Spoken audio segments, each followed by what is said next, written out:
देखिए, भारत के micro finance sector में संकट जो है गहराता जा रहा है। छोटे एमएफआईज जो हैं एक के बाद एक जो है लड़खड़ा रहे हैं। फंड की कमी, पुअर एसेट क्वालिटी और पुराने खराब लोन की वजह से कई कंपनियां जो हैं अपने बैंकों का पैसा समय पर नहीं लौटा पा रही। प्रवीण सर, क्या है ये पूरा मामला है, इससे क्या खतरा है इकोनॉमी को फ्रंट पर लेकर, मैं आपसे जो है जरा समझना चाहता हूँ।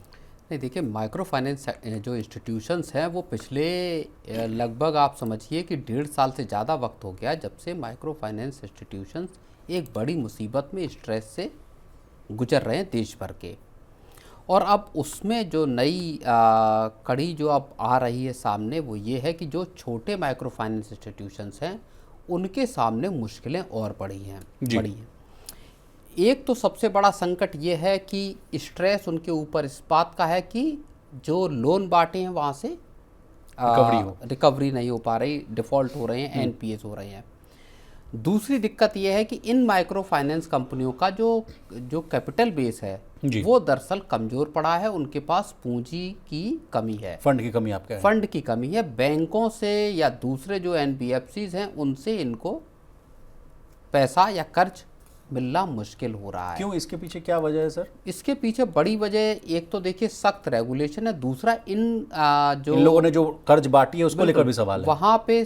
वहाँ से रिकवरी का भी होना मुश्किल है। बहुत तरह के सवाल उठ रहे हैं और वो पूरा का पूरा एक रिस्क में या जोखिम में मामला दिख रहा है। इसलिए पूरे के पूरे जो माइक्रो फाइनेंस इंस्टीट्यूशंस का पूरा सेक्टर है उसी में दरअसल फंडिंग का अभाव है, और ख़ास तौर पे जो छोटे माइक्रो फाइनेंस इंस्टीट्यूशंस हैं उनके लिए ये आफत और बड़ी होती हुई कुछ नाम भी सामने आ रहे हैं सर कि किन एमएफआईज पर सबसे ज़्यादा जो असर देखने को मिल रहा है, तो वो है वीएफएस कैपिटल, बिल्कुल, फिर नवचेतना माइक्रो फाइनेंस, अर्थ फाइनेंस। जो कहा जा रहा है कि जैसी जो छोटी कंपनियां हैं वो बहुत बुरी तरह फंस चुकी हैं। वीएफएस कैपिटल तो अपना जो ड्यूज़ को जो चुकाने की उनकी तारीख थी उसको मिस कर चुकी है। 82 करोड़ के ओवर ड्यूज़ हैं वीएफएस कैपिटल पे।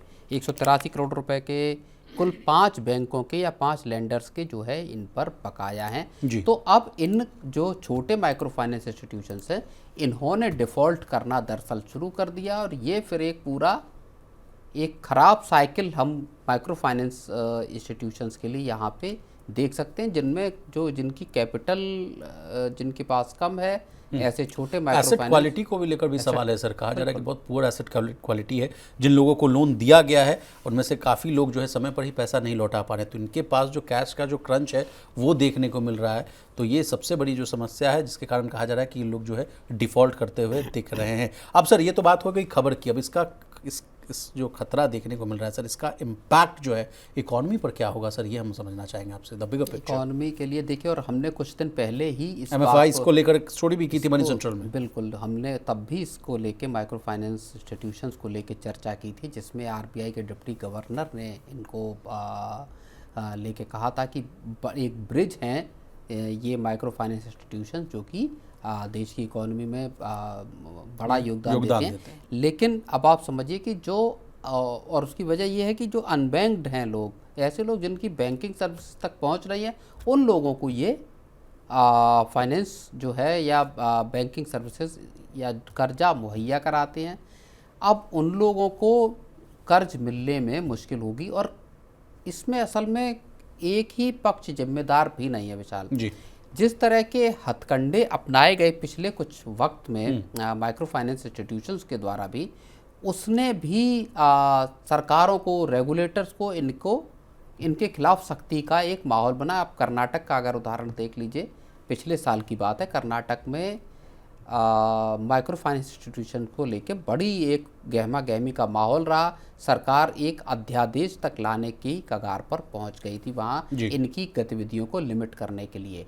कहा यह गया था कि आप अगर जबरन वसूली के हथकंडे अपनाते हैं तो इनके खिलाफ तुरंत एफआईआर की जाए। इस तरह के आदेश सरकार की तरफ से दिए गए थे।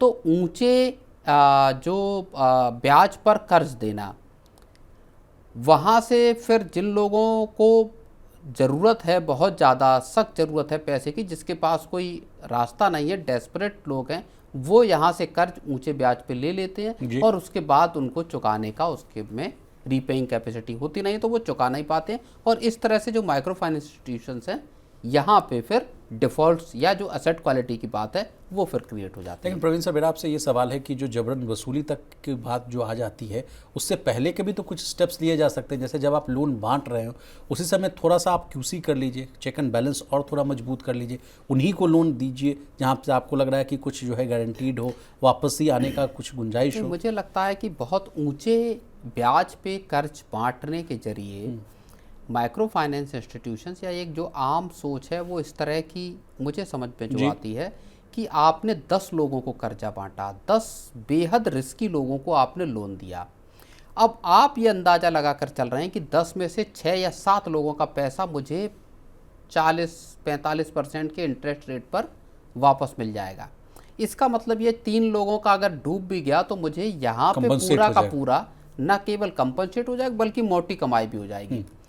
तो संभवतः इस विचारधारा पे काम अगर आप करते हैं तो वहाँ पे फिर जब अगर गणित गड़बड़ाते हैं तो फिर आपका पूरा का पूरा ये धंधा जो है वो मुश्किल में पड़ जाता है। और मुझे लगता है ऐसे ही हालात पैदा यहाँ पे जो माइक्रो फाइनेंस कंपनियाँ हैं उनके लिए हुए हैं। चलिए सर, तो what is the way forward पर भी चर्चा कर लेते हैं। कहा जा रहा है सर कि सरकार या आरबीआई जो है किसी गारंटी स्कीम के जरिए जो है मदद दे सकती है, स्टिमुलस पैकेज टाइप का कुछ घोषणा हो सकती है सर, या कुछ एमएफआईज़ की जो है रीस्ट्रक्चरिंग की भी बात कही जा रही है सर कि जो कर्ज का जो पुनर्गठन है वो किया जा सकता है। छोटी माइक्रो फाइनेंस कंपनियों को बड़ी माइक्रो फाइनेंस कंपनियों में मर्ज करने की भी बात आ रही थी, स्मॉल फाइनेंस बैंकों के साथ मर्जर की बात आ रही थी।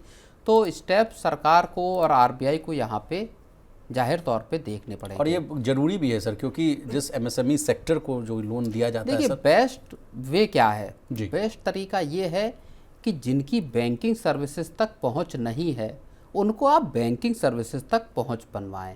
फाइनेंशियल लोगों को, हाँ, फाइनेंशियल इंक्लूजन जरूरी। जब आप अगर करोड़ों लोगों के जनधन खाते खोल सकते हैं तो उन्हीं लोगों को तो आखिर लोन चाहिए। उन लोगों को आप उन्हीं बैंकों के जरिए, जिन बैंकों में खाते खुले हैं उनके जरिए, या जिसको प्रायोरिटी सेक्टर लैंडिंग कहा जाता है, उनको लोन की व्यवस्था करा सकते हैं। लोन का अमाउंट कितना है? 5,000, 10,000, 20,000।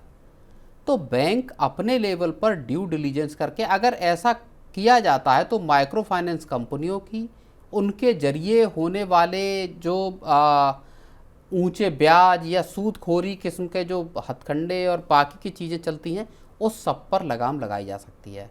चलिए सर।